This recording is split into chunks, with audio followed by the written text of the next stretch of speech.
다 함께 일어서서 찬송가 285장을 부르시겠습니다.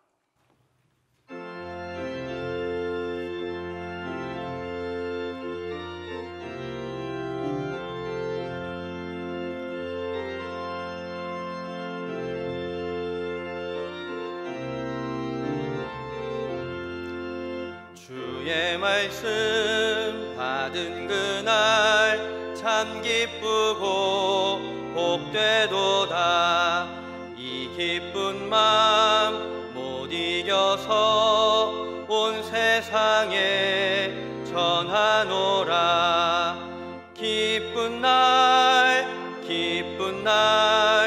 주 나의 죄 다 씻은 날 늘 깨어서 기도하고 늘 기쁘게 살아가리. 기쁜 날 주 나의 죄 다 씻은 날 이 좋은 날 내 천한 몸 새 사람이 되었으니 이 몸과 마음 다 바쳐서 영광의 주 늘 섬기리. 기쁜 날 주 나의 죄 다 씻은 날 늘 깨어서 기도하고 늘 기쁘게 살아가리. 기쁜 날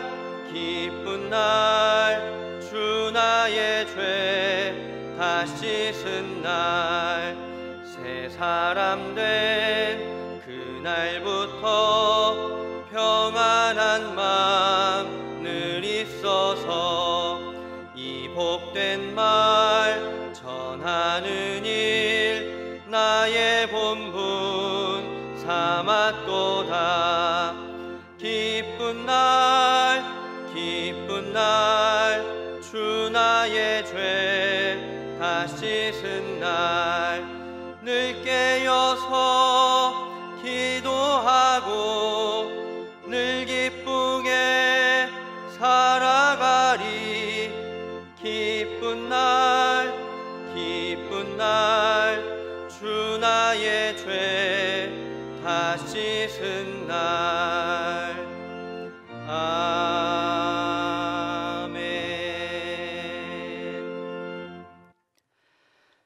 너희가 내게 부르짖으며 내게 와서 기도하면 내가 너희들의 기도를 들을 것이요 너희가 온 마음으로 나를 구하면 나를 찾을 것이요 나를 만나리라. 하나님은 영이시니 예배하는 자가 영과 진리로 예배할지니라.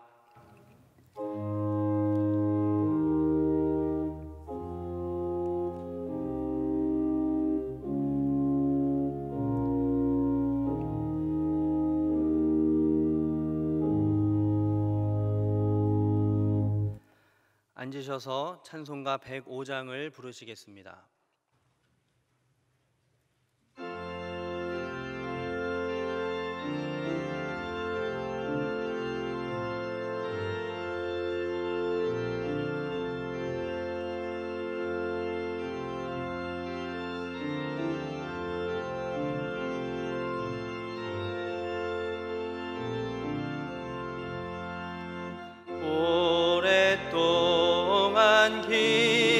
기다리던 주님 강림하셔서 죄에 매인 백성들을 자유 얻게 하시네.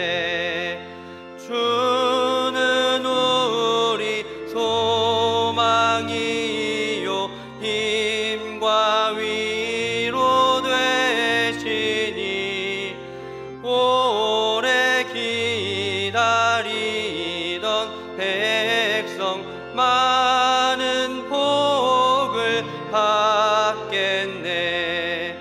모든 백성 구하려고 임금을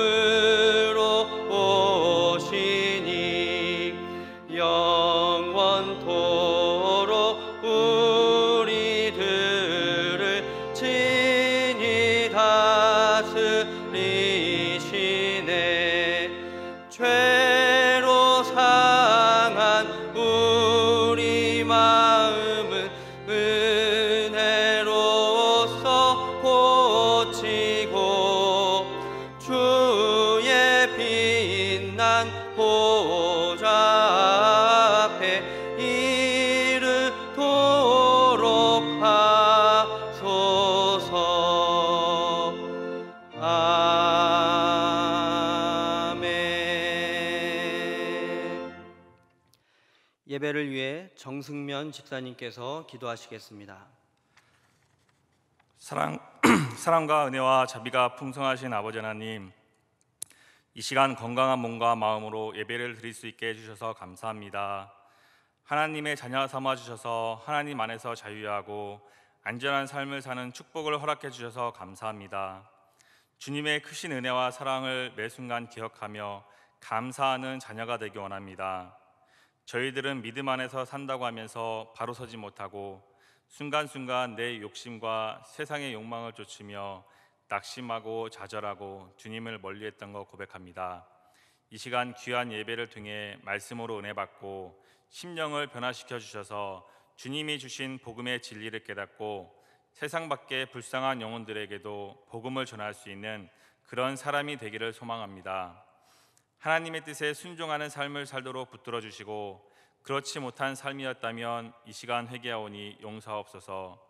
코로나19로 인해 당연히 여겨지던 평범한 일상들이 소중하고 특별해지는 시기입니다. 감염으로 인한 아픔과 사회적 거리두기로 생겨나는 수많은 제약과 불편함들, 그리고 위축된 활동으로 인한 경제적인 어려움들, 이 모든 것들이 속히 사라지고 회복되게 하여 주시옵소서. 주님을 믿는 자는 빛이라고 하셨습니다. 우리가 어둠 속에 빛이 되게 하소서. 교회와 교회 밖에서나 말씀이 삶이 되고 소외된 약자를 가벼이 여기지 않으며 작은 어려움에도 공감하고 나누길 원합니다. 이 땅의 정의와 평화, 화해와 희망이 하나님 사랑으로 이루어지게 하소서. 비록 부족하더라도 들이쓰시는 주님의 은총을 믿습니다. 쓰임받게 하옵소서.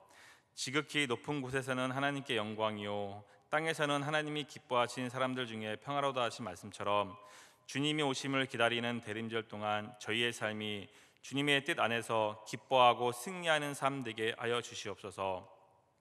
오늘 말씀을 전해주실 박종호 목사님에게 성령이 임하셔서 목사님의 입술을 통해 전해지는 말씀이 저희들에게 축복의 말씀이 되게 하시고 저희들의 귀가 복되게 하시며 말씀을 들을 때마다 깨닫게 하여 주시옵소서.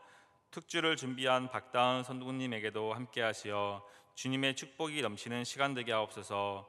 오늘도 하나님의 영광과 우리 주 예수 그리스도의 은혜로 충만하게 하심에 감사드리며 이 모든 영광 홀로 받으시옵소서. 모든 것 감사드리며 예수 그리스도의 이름으로 기도드립니다. 아멘.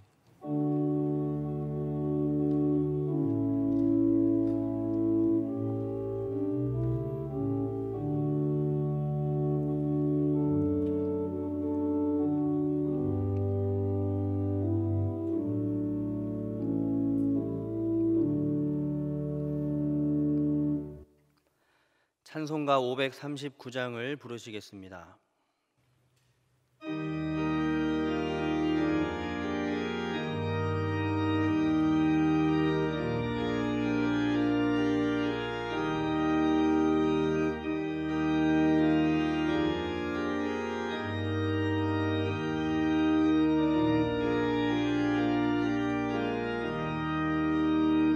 너 예수께 조용히 나가 내 모든 짐 내려놓고 주 십자가 사랑을 믿어 죄 사함을 너 받으라. 주 예수께 조용히 나가 내 마음을 쏟아놓으라. 늘은 미리 보시는 주님 그 은혜를 베푸시리. 주 예수의 은혜를 입어 내 슬픔이 없어지리. 내 이웃을 늘 사랑하여 너 받은 것 거저주라. 주 예수께 조용히 나가 내 마음을 쏟아놓으라. 늘은 미리 보시는 주님 그 은혜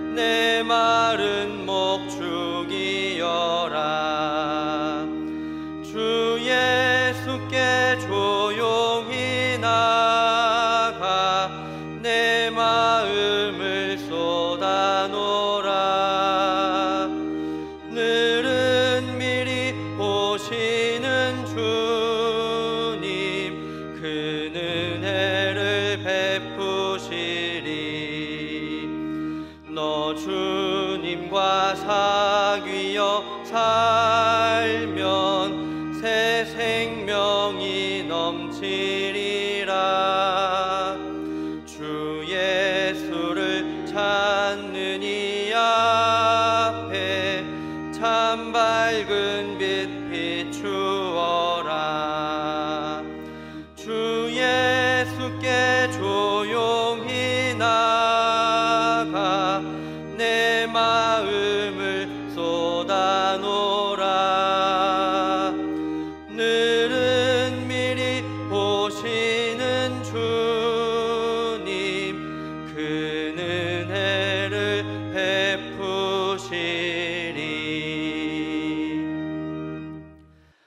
오늘 우리에게 주시는 하나님의 말씀은 신약성경 마태복음 2장 1절에서 12절까지의 말씀입니다. 제가 보는 성경으로 신약 1쪽입니다.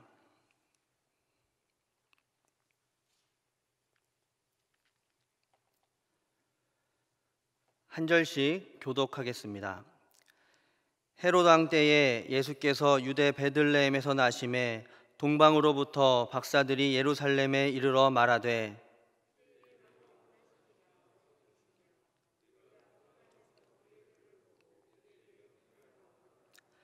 헤롯 왕과 온 예루살렘이 듣고 소동한지라.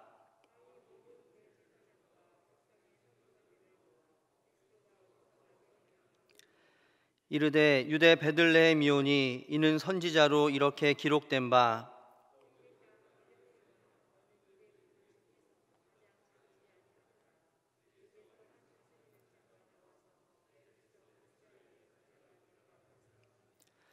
이에 헤롯이 가만히 박사들을 불러 별이 나타난 때를 자세히 묻고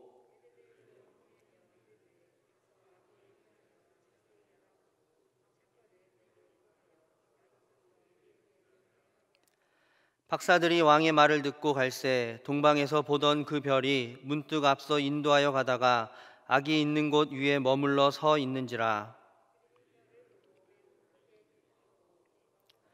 집에 들어가 아기와 그의 어머니 마리아가 함께 있는 것을 보고 엎드려 아기께 경배하고 보배압을 열어 황금과 유향과 모략을 예물로 드리니라.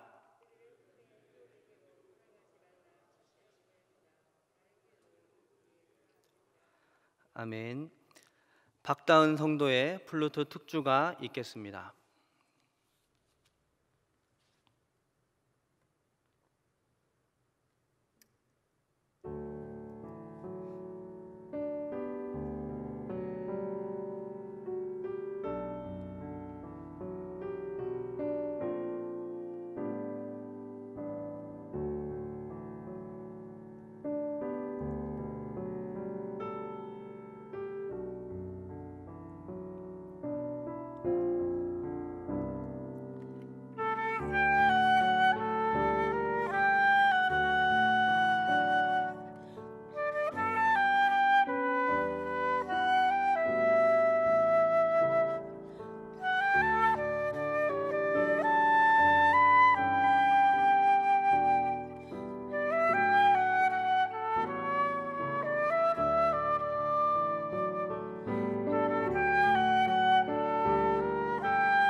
12월은 여러모로 기다림의 시간입니다. 한 해를 마무리하고 새해를 준비하는 기다림의 시간이기도 하고, 해가 바뀌면서 우리가 속한 가정과 또 직장과 또 교회 등에서 생기는 여러 가지 변화와 또 변동을 기다리는 시간이기도 합니다. 무엇보다 그리스도인들에게 12월은 부활절과 함께 가장 큰 절기인 이 성탄절을 준비하며 주님의 오심을 기다리는 대림절을 보내는 기간입니다. 이렇게 우리는 여러 가지를 기다리지만 그 각각에 대한 우리의 마음가짐이 다 같지는 않습니다. 어떤 기다림에는 기대와 또 설렘이 있는 반면에 또 어떤 기다림에는 초조함이나 또 두려움이 있고, 또 어떤 기다림에는 슬픔과 눈물이 있는 기다림도 있습니다. 또 여러 가지 감정이 섞여 있는 기다림도 있고, 아무런 감정도 섞이지 않은 그저 오면 오고 말면 말고 하는 크게 신경 쓰지 않는 그런 기다림도 있습니다. 여러분들에게 대림절은 어떤 기다림이십니까? 기대와 설렘에 찬 기다림이십니까? 아니면 오든 말든 별로 신경 쓰지 않는 매년 똑같이 찾아오는 대림절입니까? 오늘 말씀에는 예수님의 탄생을 기다리며 예수님과의 만남을 준비했던 사람들이 등장하고 있습니다. 크게 세 부류의 사람들이 등장하는데, 예수님을 향한 이들의 기다림이 각기 다른 것을 볼 수가 있습니다. 첫 번째 부류는 1절에 등장하는 동방박사들입니다. 그들은 오래전부터 별을 보며 예수님의 오심을 준비하고 기다렸습니다. 심지어 그들은 이방인이었고 또 성경에 대한 지식도 그렇게 많지도 않았음에도 예수님께서 태어나실 것을 알고 있었고, 무엇보다 그들에게는 특별한 하나님의 인도하심이 있었습니다. 2절의 동방박사들은 그의 별을 보고 그에게 경배하러 오게 되었다 말씀하고, 12절에는 꿈의 헤로데게로 돌아가지 말라는 지시하심을 받기도 했다라고 말씀합니다. 천사가 찾아왔는지 아니면 하나님이 직접 그들에게 말씀하셨는지 알 수 없지만, 성경은 그들이 하나님의 특별한 인도하심 가운데 있었다라고 기록을 하고 있습니다. 그리고 이보다 더 중요한 것은 그들은 이방인이었음에도 불구하고 하나님의 인도하심을 따라서 순종했다라는 것입니다. 그들은 멀리서부터 예수님을 만나기 위해서 예루살렘까지 찾아왔고, 또 예루살렘에서 베들레헴까지 찾아갔습니다. 그리고 그들이 오기 싫은데 억지로 찾아온 것이 아니라 10절에 보니까 그들이 별을 보고 매우 크게 기뻐하고 기뻐했다라고 얘기하는 것처럼, 그들은 예수님과의 만남을 그 누구보다도 기대하며 기다리고 있었음을 볼 수 있습니다. 두 번째로 예수님과의 만남을 준비한 사람들이 있습니다. 그는 유대를 다스리고 있는 헤롯 왕이었습니다. 헤롯 왕은 당시 로마 황제의 명령을 따라서 유대를 다스렸던 왕이었습니다. 헤롯 왕은 동방박사들이 찾아와서 유대인의 왕으로 나시니가 어디 있느냐라고 물었을 때 3절에 보면 헤롯 왕이 듣고 소동했다라고 말씀합니다. 여기서 소동했다라는 말은 동요하고 심히 고민이 되었다라는 말입니다. 헤롯의 마음이 심히 어지럽고 공포 가운데 뒤집혔다라는 것을 말씀합니다.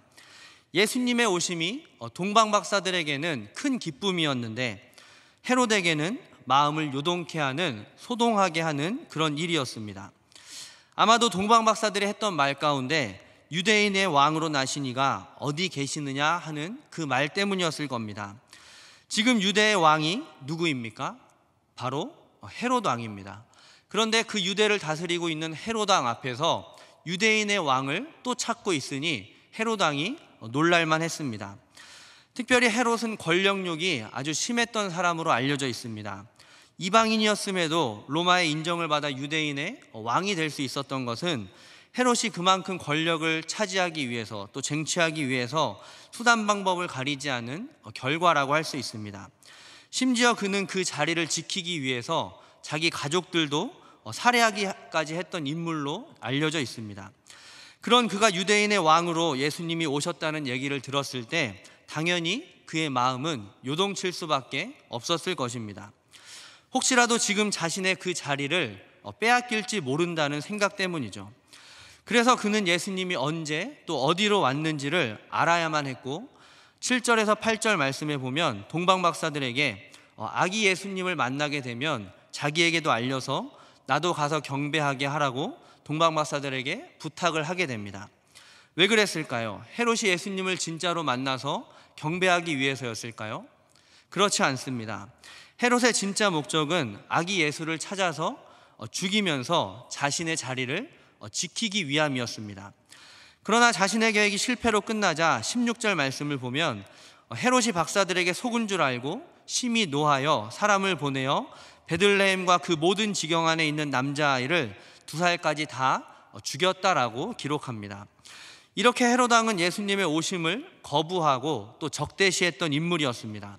특별히 지금 자신이 차지하고 있던 그 자리를 지키기 위해서 또한 권력을 위해서 예수님의 오심을 거부했던 인물이었습니다. 헤롯과 같은 부류로 예수님의 오심을 받아들인 또 다른 사람들이 있습니다. 바로 이스라엘 백성들이었습니다.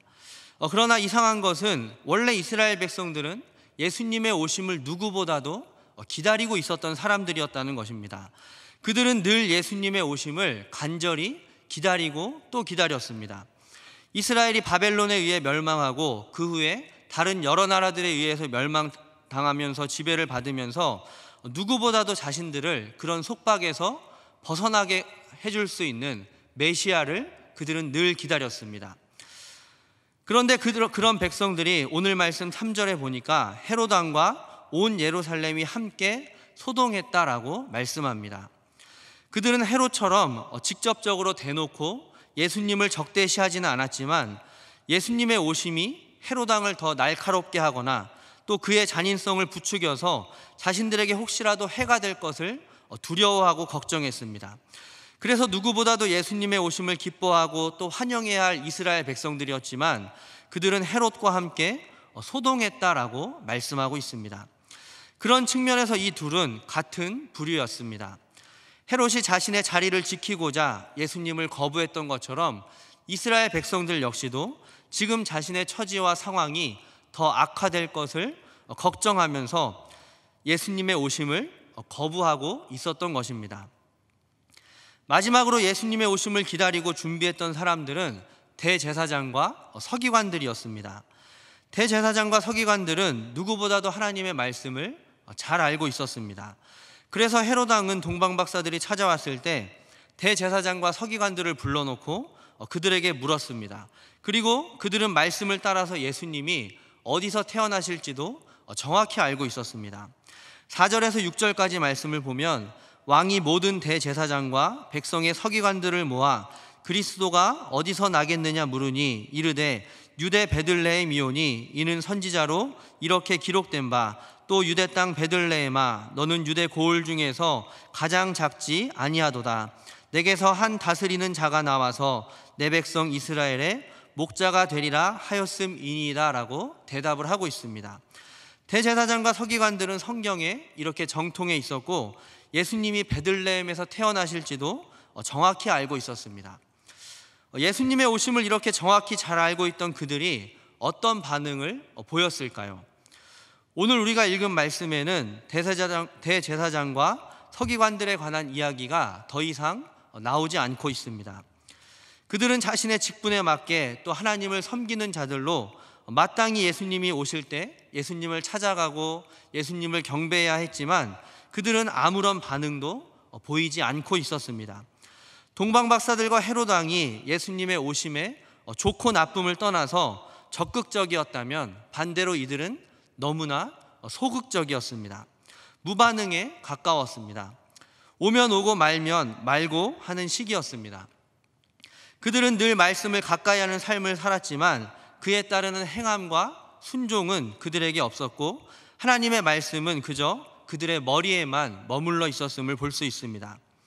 예수님이 오시든 말든 그것과 전혀 상관없이 자신들의 삶을 각자의 삶을 살고 있었던 것입니다. 이렇게 오늘 말씀에는 예수님의 오심에 대해 크게 세 부류의 사람들로 나뉘어 있음을 볼 수 있습니다.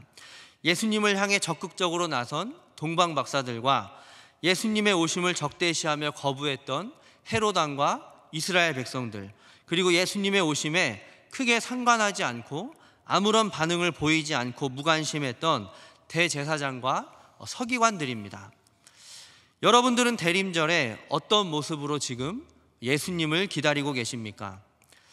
동방 박사들처럼 적극적으로 기대하며 기다리고 계십니까? 아니면 헤롯과 백성들처럼 예수님이 우리에게 오시면 우리가 포기하고 또 내려놓아야 할 것을 생길까 봐 걱정하며 거부하고 계십니까? 그것도 아니면 아무런 상관없이 무관심으로 그저 각자의 삶을 살아가고 계십니까? 우리가 어떤 자세로 기다리느냐가 중요한 것은 이에 따라 우리가 대림절 기간 예수님을 만나느냐 만나지 못하느냐를 결정지을 수 있기 때문입니다. 오늘 말씀에서 예수님을 만난 사람들은 오직 동방 박사들인 것처럼 이 문제는 대림절을 기다리는 우리에게 너무나도 중요한 문제입니다. 오늘 설교 제목은 대림절 예수님을 기다리지 마세요입니다.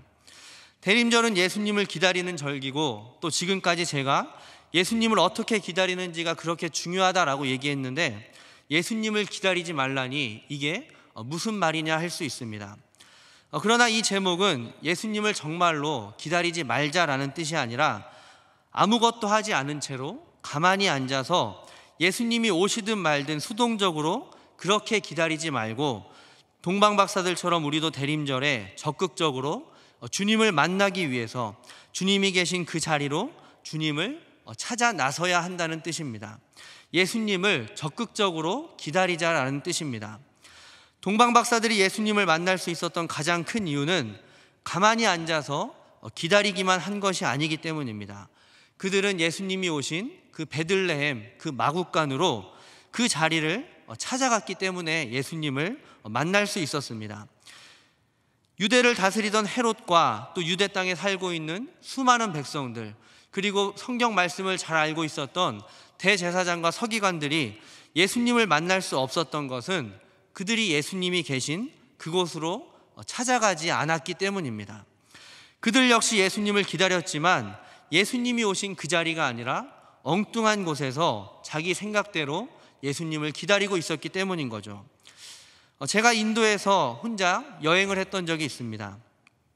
그때 같이 계시던 선교사님께서 A라는 지역에 가면 이런 것이 있으니까 꼭 거기를 한번 가보라라고 저에게 얘기하신 적이 있습니다. 그래서 저는 그 지역에 가서 선교사님이 말씀하신 곳을 찾으려고 이 사람 저 사람에게 이곳이 있다는데 이곳이 어디냐고 계속해서 물어봤습니다. 그리고 이제 사람들이 그것은 여기 있다 저기 있다 해서 알려줘서 가보니까 제가 찾으려고 했던 그곳이 전부 아니었습니다.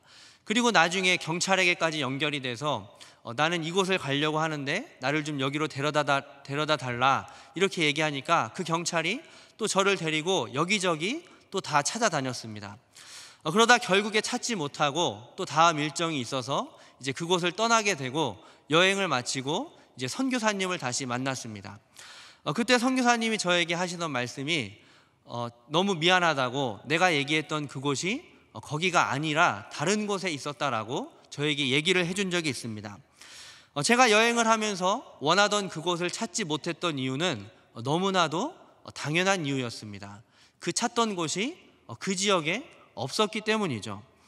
마찬가지로 당시의 동방 박사들이 예수님을 만날 수 있었던 가장 큰 이유는 그들이 바로 예수님이 계신 그 자리에 함께 있었기 때문입니다. 그곳을 찾아갔기 때문이죠. 반대로 헤롯과 대제사장과 또 서기관들이 또 이스라엘 백성들이 예수님을 만날 수 없었던 것은 예수님이 오신, 예수님이 계신 그 자리가 아니라 왕궁에서 그리고 그들의 머릿속에서만 예수님을 가만히 앉아서 기다리고 있었기 때문입니다. 그런 의미에서 동방 박사들의 이러한 모습은 오늘날 우리가 대림절을 기다리는 우리의 자세가 어때야 하는지를 정확히 보여주고 있습니다. 우리가 대림절에 주님을 만나고자 한다면 우리 역시도 동방 박사들처럼 주님이 계신 그 자리를 찾고 사모할 때 우리도 예수님의 오심을 맞이할 수 있게 된다는 것입니다. 그럼 우리가 이제 어디로 가야 하겠습니까? 예수님이 계신 곳이 어디입니까? 우리가 이스라엘로 베들레헴 그 마구간으로 다 같이 성지 순례를 떠나야 될까요? 그런 것이 아니라 오늘 우리 삶에도 이 베들레헴의 마구간과 같이 예수님이 계신 특별한 자리가 있음을 기억하고 그 자리를 찾고 사모할 때 우리도 주님을 만나는 기쁨을 누릴 수 있게 된다는 것입니다. 마태복음 18장 20절 말씀을 보면 두세 사람이 내 이름으로 모인 곳에는 나도 그들 중에 있느니라 라고 말씀합니다. 예수님이 어디에 계시다라고 말씀하고 있습니까? 바로 두세 사람이 내 이름으로 모인 곳에, 수에 상관없이 적은 수라도 예수님을 위해 모인 곳, 바로 그곳에 예수님이 함께 계시다라고 말씀하고 있습니다. 주님의 이름으로, 주님의 이름을 위해 모인 그곳, 바로 교회이고 예배의 자리입니다. 오늘 우리가 여기 모인 것처럼 기도의 자리 가운데, 또 말씀이 선포되는 자리 가운데, 예배의 자리 가운데 주님이 함께 계신다라고 말씀하고 계십니다. 여러분 혹시 쇼핑하는 가운데 주님의 임재를 경험했다라는 말을 들어보신 적이 있으십니까?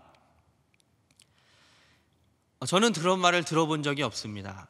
신이 임하긴 임한다고 하더라고요. 주님이 아니라 지름신이 임한다라는 얘기는 들어본 적이 있습니다. 여러분 혹시 연말 송년회 술자리 가운데 하나님을 만난 분 계십니까? 주님이 계시긴 계시죠. 술 줄을 서서 그 줄을 만날지 모르지만 그 자리가 예수님을 만나는 자리는 분명히 아닙니다. 저는 그런 자리 가운데 주님이 임했다는 소리를 들어본 적이 없습니다. 우리가 말로는 내가 주님을 만나고 싶습니다, 내가 주님을 기다립니다 하면서도 여전히 죄 가운데 있고 죄악의 자리 가운데 머물러 있다면 대림절 기간 우리는 주님을 만날 수 없을 것입니다. 우리가 진정으로 주님을 만나고자 한다면 주님이 계신다고 약속하신 그 은혜의 자리, 예배의 자리를 찾고 사모할 때 대림절 기간 주님께서 우리를 찾아오시고 또한 만나 주실 것입니다. 물론 우리는 어떤 장소와 관계없이 어디서나 주님을 만날 수 있습니다. 모세는 하나님을 떨기나무 앞에서도 만났고 애굽에서 기적을 행할 때도 만났습니다. 홍해 앞에서도 만났고 아말렉과의 전쟁에서는 산 꼭대기에서도 하나님을 만났습니다. 어떤 장소에 구애받지 않고 모세는 하나님을 만날 수 있었습니다. 그럼에도 하나님께서 광야에서 지내는 그 40년 동안 모세에게 내가 너를 만나주겠다 약속하신 특별한 장소가 있었습니다. 출애굽기 25장 22절에 거기서 내가 너와 만나고 내가 이스라엘 자손을 위하여 내게 명령할 모든 일을 내게 이르리라 라고 말씀합니다. 또 출애굽기 29장 42절 또 43절 말씀을 보면 앞부분에 매일 드리는 제사에 대해서 말씀하시고 그에 이어서 이는 너희가 대대로 여호와 앞 회막문에서 늘 드릴 번제라. 내가 거기서 너희와 만나고 내게 말하리라. 내가 거기서 이스라엘 자손을 만나리니 내 영광으로 말미암아 회막이 거룩하게 될지라 라고 말씀합니다. 여기가 어디입니까? 회막에서 하나님께서 모세를 만나주시겠다라고 말씀합니다. 바로 오늘날 교회라고 할 수 있는 성막 가운데서 하나님이 모세를 만나주시겠다라고 말씀하셨습니다. 그 자리는 백성들이 제사를 드리던 곳이었고 바로 예배의 자리였습니다. 그리고 오늘 우리에게도 동일하게 예수님이 약속하신 그 특별한 은혜의 자리가 있습니다. 바로 예배의 자리죠. 대림절 기간 하나님의 성전을 더욱 사모하고 예배의 자리와 또 은혜의 자리를 찾고 사모함으로 주님을 만나는 저와 여러분들 되시기를 바랍니다. 주님이 우리를 만나주시는 또 다른 자리가 있습니다. 고린도전서 3장 16절 너희는 너희가 하나님의 성전인 것과 하나님의 성령이 너희 안에 계신 것을 알지 못하느냐라고 말씀합니다. 우리가 바로 하나님이 계신 하나님의 거룩한 성전이다라고 말씀하죠. 모세가 어디서나 도움이 필요한 그곳에서 하나님을 찾고 만날 수 있었던 것처럼 우리 역시도 특별한 장소가 아니라 우리가 있는 곳 그곳이 어디든지 그곳에서 하나님을 찾고 하나님을 만날 수 있다라고 말씀합니다. 이 말씀은 사실 우리가 너무나도 잘 알고 많이 들은 말씀입니다. 그런데 여러분, 우리는 어떤 마음으로 이 말씀을 받아들이고 살아가고 있습니까? 내가 가는 곳이 하나님이 계신 곳이다, 내가 있는 곳이 하나님의 임재가 있는 곳이다 라고 기억하며 여러분 각자의 자리에서 지금 살아가고 계십니까? 내가 가는 회사에서, 또 내가 속한 모임에서, 내가 일하는 일터에서, 또 가정에서 믿지 않는 자들과 함께 있을 때에도 혹 믿는 사람이라고 나 혼자뿐인 그곳에서 이곳이 하나님이 계신 곳이고 하나님의 임재와 역사가 나타나는 곳이다라고 여기며 여러분 그렇게 살아가고 계십니까? 오늘 말씀은 너희는 너희가 하나님의 성전인 것과 하나님의 성령이 너희 안에 계시는 것을 알지 못하느냐라고 우리에게 안타까운 마음을 담아서 너희가 그것을 잊고 살아가는 것은 아니냐라며 물으시며 이 시간 우리의 삶을 되돌아보게 하고 있습니다. 지금 내 안에 그리고 우리 안에 하나님이 함께하고 계십니다. 우리 각자가 바로 하나님이 계시는 거룩한 성전입니다. 여러분이 있는 그곳에 또한 하나님의 임재가 있습니다. 대림절 기간 이 사실을 기억하며 우리가 어디에 있든지 거룩한 하나님의 성전이 되어 예수님의 오심을 기다리는 저와 여러분들 되시길 바랍니다. 마지막으로 말씀 두 곳을 더 보겠습니다. 신명기 4장 29절과 예레미야 29장 13절입니다. 먼저 신명기 말씀에 그러나 내가 거기서 내 하나님 여호와를 찾게 되리니 만일 마음을 다하고 뜻을 다하여 그를 찾으면 만나리라. 예레미야 29장 13절 너희가 온 마음으로 나를 구하면 나를 찾을 것이요 나를 만나리라 말씀합니다. 이 두 말씀에서 중요한 것은 하나님께서 백성들과 만나 주시겠다는 것입니다. 그리고 이보다 더 중요한 것은 어디서 만나 주시느냐 하는 바로 그 장소인데 이스라엘 백성들이 지금 있는 곳은 이스라엘 땅이 아니었습니다. 이스라엘은 지금 이방 땅에 포로로 잡혀가 생활하고 있었습니다. 다시 말해 지금 이스라엘은 하나님이 약속하신 어떤 특별한 장소가 아니라 전쟁에서 패하고 끌려간 포로의 자리에 또 패망의 자리에 절망의 자리에 슬픔의 자리에 또한 그들이 원치 않았던 자리에 고통의 자리에 거하고 있었다는 것이죠. 그러나 하나님은 이스라엘을 그 어떤 특별한 장소가 아닐지라도 심지어 포로로 잡혀간 이방 땅이라 할지라도 그들이 그곳에서 마음을 돌이켜 하나님을 온 마음으로 찾고 구하면 만나 주시겠다라고 약속하고 계신 것입니다. 이 대림절 기간 여러분이 처한 삶의 자리는 어떻습니까? 혹 그 자리가 여러분이 원치 않는 고통과 실패의 자리이십니까? 기쁨과 소망으로 가득 차야 할 이 대림절 기간 혹시 절망과 또 슬픔과 눈물의 시간을 보내고 계십니까? 우리가 어떤 자리에 있든지 그곳에서 온 마음으로 하나님을 찾고 구하면 하나님은 바로 그 자리에서도 우리를 만나 주시겠다 약속하고 계십니다. 대림절 기간 우리가 처한 그 자리에서 그곳에서 하나님을 찾고 구함으로 우리를 만나 주신다고 약속하신 이 말씀의 은혜를 경험할 수 있는 저와 여러분들 되시기를 바랍니다. 이제 말씀을 마치겠습니다. 우리는 지금 대림절 기다림의 시간을 보내고 있습니다.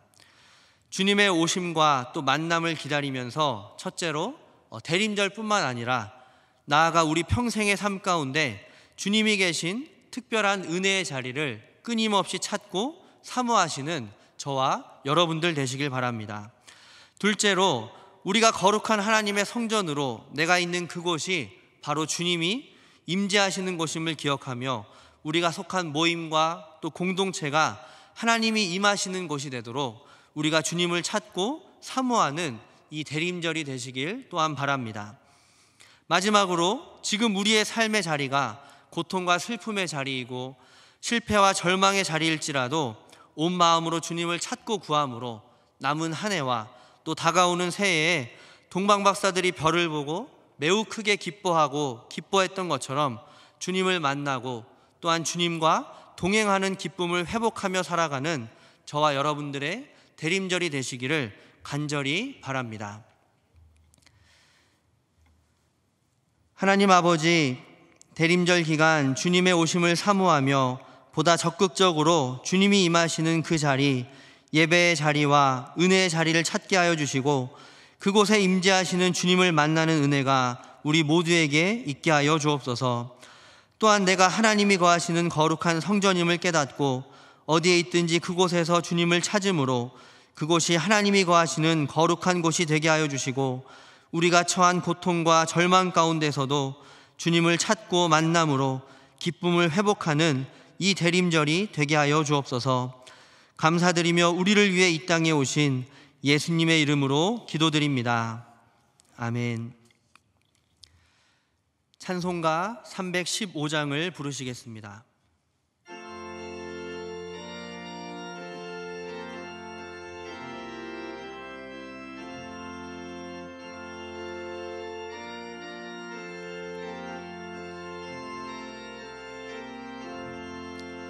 내 주 되신 주를 참 사랑하고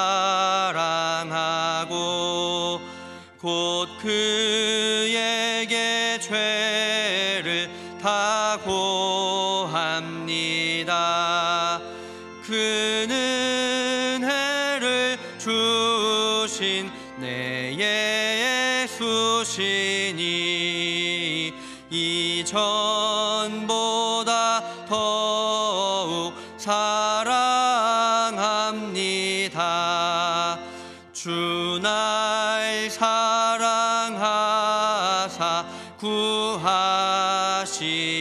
구하시려고 저 십자가 고난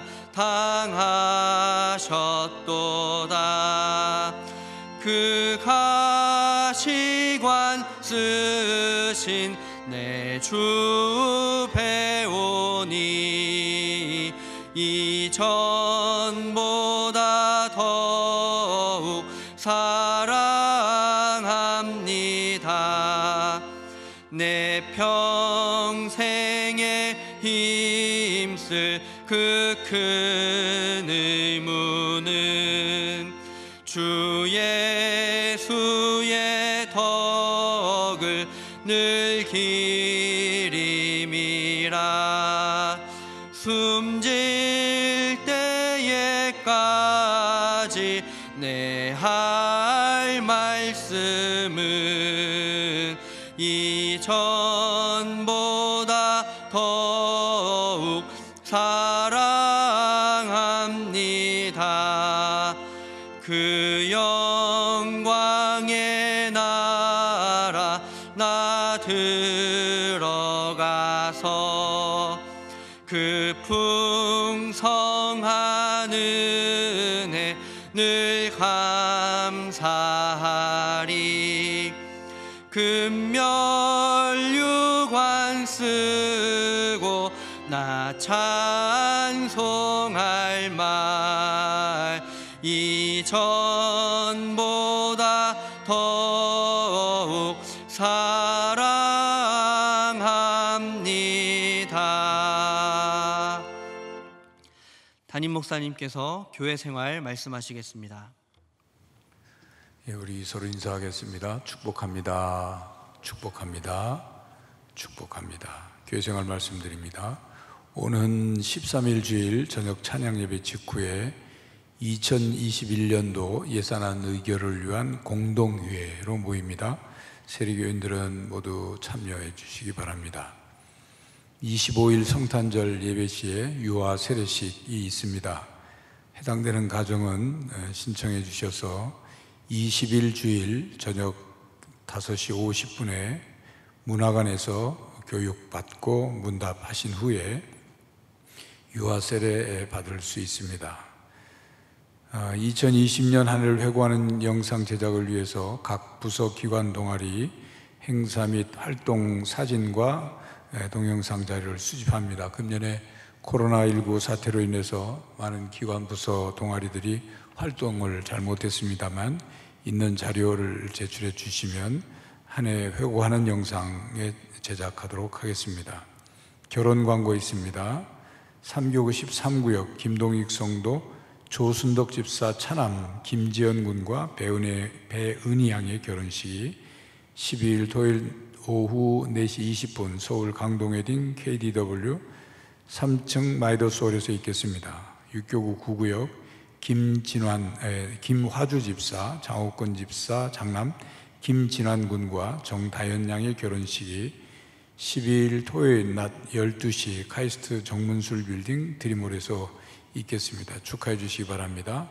장례 광고 있습니다. 1교구 3구역 강영옥 집사의 시모께서 어제 운명하셨습니다.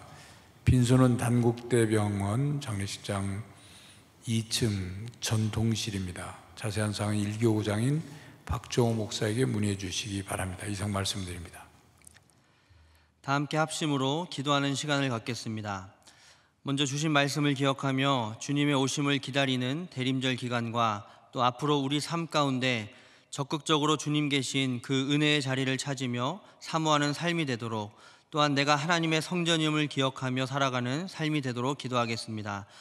두 번째로 수험생들을 위해서 함께 기도하겠습니다.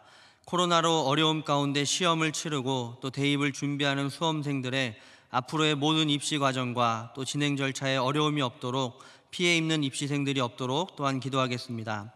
마지막으로 전국적으로 확산되고 있는 코로나가 잠잠해질 수 있도록, 그리고 개발되는 백신이 신속하고 또 안전하게 보급되어 하루속히 모든 일상이 안정되고 또 회복될 수 있도록 이 시간 다 함께 합심으로 기도하겠습니다.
하나님 아버지, 대림절 기간 주님이 베푸신 은혜의 자리로 저희를 불러주시고 하나님 앞에 나와 예배드리게 하심을 감사드립니다. 주님의 오심을 기다리는 대림절이 매년 그저 흘려보내는 시간이 아니라 주님을 찾고 만남으로 하나님의 약속을 경험하는 시간이 되게 하여 주옵소서. 늘 은혜의 자리를 사모하게 하시고 어디에 있든지 하나님을 의지함으로 하나님의 임재를 경험하며 하나님과 동행하는 대림절과 우리의 삶이 되게 하여 주옵소서. 하나님, 특별히 코로나로 인해 여러 어려움 가운데 수능을 마친 수험생들과 옆에서 함께 지켜보며 고통을 분담했던 학부모님과 또 가족들에게 위로를 베풀어 주시고 앞으로 모든 일정에 어려움이 없도록 인도하여 주옵소서. 또한 더 멀리 내다볼 수 있는 믿음의 눈을 허락해 주셔서 일이 일비하지 않게 하여 주시고 이 시간을 신앙으로 잘 이겨낼 수 있도록 은혜를 더하여 주옵소서. 코로나가 지속되며 점점 더 확산되고 있습니다. 하루속히 잠잠해지게 하여 주시고 치료제와 백신의 개발과 또 보급으로 일상을 회복하며 어려움에 있는 분들이 힘을 낼 수 있도록 주님 우리를 불쌍히 여겨 주옵소서. 이 시간 하나님께 우리의 마음을 담아 귀한 예물을 올려드립니다.